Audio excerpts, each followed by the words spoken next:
Aquecimento afeta sexo de tartaruga marinha e ameaça a espécie. Aquecimento global transforma em fêmeas 99% de uma população de tartarugas marinhas. Aquecimento global ameaça a reprodução de tartarugas marinhas. Aquecimento global faz com que a maioria das tartarugas marinhas sejam fêmeas. Está impactando o sexo biológico de tartarugas bebê, dizem cientistas.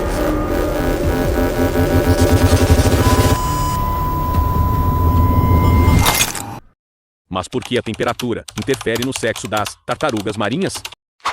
É bem simples. As tartarugas marinhas, assim como outros répteis, possuem o que chamamos de determinação do sexo dependente de temperatura, ou seja, o sexo dos filhotes será definido depois da fertilização, de acordo com o local onde ficam os ovos nos ninhos, e não dependem da determinação genética.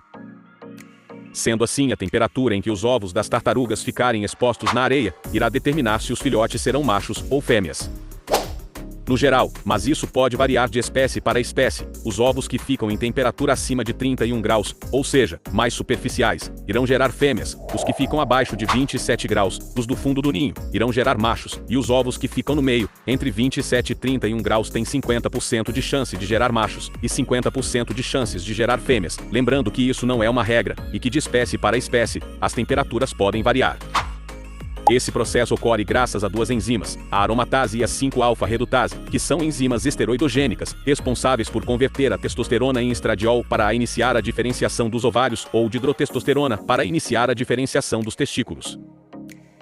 Estudos recentes sugerem que a região promotora do gene de cada uma dessas duas enzimas no DNA do embrião sejam sensíveis a uma temperatura específica.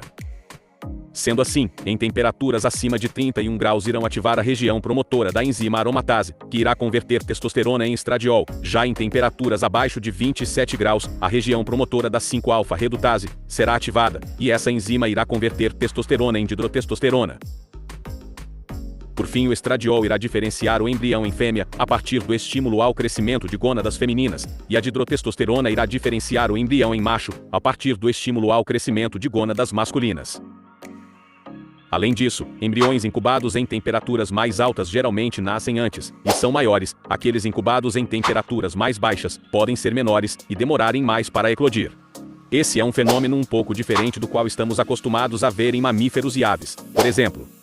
Nesses animais, o sexo é definido pelos cromossomos sexuais desde a fertilização. Os mamíferos usam os cromossomos sexuais XX presentes nas fêmeas e XY presentes nos machos.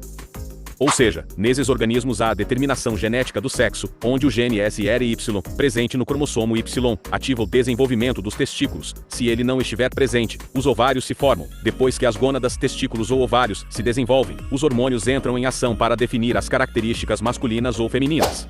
Uau! Espero que tenham entendido. Agradecemos pela atenção.